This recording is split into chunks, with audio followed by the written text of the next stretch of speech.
28 years later has released its first trailer, and the internet is back up in arms about it being quote unquote shot on iPhone. I'm going to be pulling from Patrick Tomaso's coverage that he talked about very briefly in his video that he uploaded this week. And I just wanted to dig into the points made. And spoiler alert, if you're expecting me to disagree with anything he said, you're going to be extremely disappointed, because what he's saying is absolutely true. Cameras have been so good for so long. It is now up to the lensing and how you use it. And most importantly, what story are you putting in front of that camera? You can shoot things in 12K, 17K, but that doesn't mean that they are going to be good. 28 years later has been the center of conversations around what does it even mean to be shot on iPhone? And does it count if you put a big ass lens in front of your iPhone? There's a portion of the internet that says, "Nar, no thank you, that doesn't count."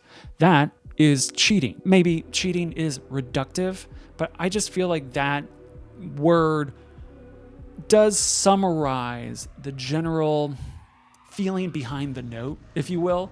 You have all these resources and you're choosing to shoot with the iPhone only because you're doing it for marketing. If that is cheating, then 28 Days Later was cheating for their time.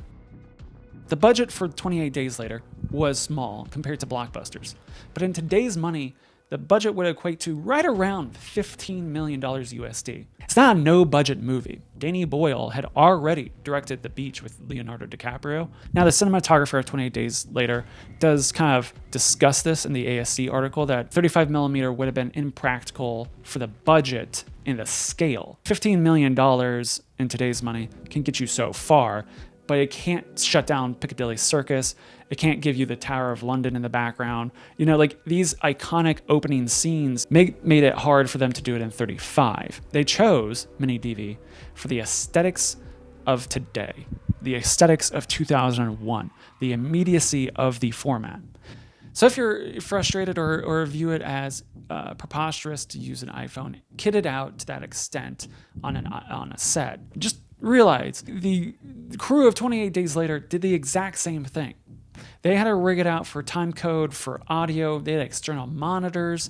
They upgraded the lenses just like they did for the iPhone in 28 Years Later, from consumer level to professional grade. They did all they could to create an image that was the best it possibly could with the mini DV format. So even though they wanted the aesthetics of mini DV, they weren't playing by the rules of a standard consumer.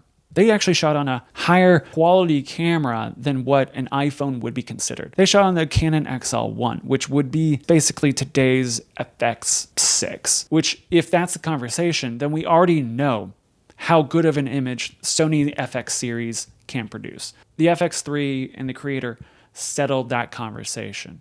They weren't working in the typical way the most DV productions would in the turn of the century. Okay, like they had a much more sophisticated workflow, including they took standard definition footage and upconverted it to 2K using proprietary software before being put onto a digital intermediate stock of Kodak before being released to the masses.